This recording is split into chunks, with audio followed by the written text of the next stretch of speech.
আসসালামু আলাইকুম, সবাই কেমন আছেন? আজকে বানাতে চলেছি থানকুনি পাতার ভর্তা।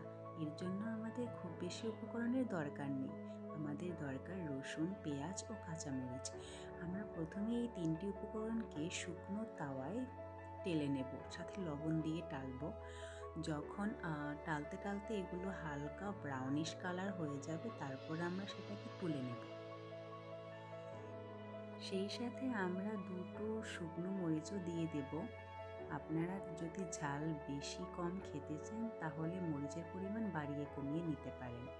তারপর আমরা সবগুলো উপকরণের সাথে থানকুনি পাতা মিশিয়ে হামালদিস্তায় খুব সুন্দর করে ছেঁচে নেব।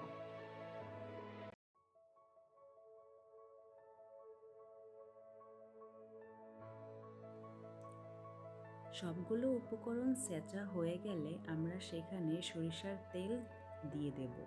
সরিষার তেল দিয়ে খুব সুন্দর করে মেখে নেবেন, হাত দিয়ে বা হামালদিস্তা দিয়ে, যেটা আপনাদের ইচ্ছা। তারপরেই তৈরি হয়ে গেল আমাদের থানকুনি পাতার ভর্তা।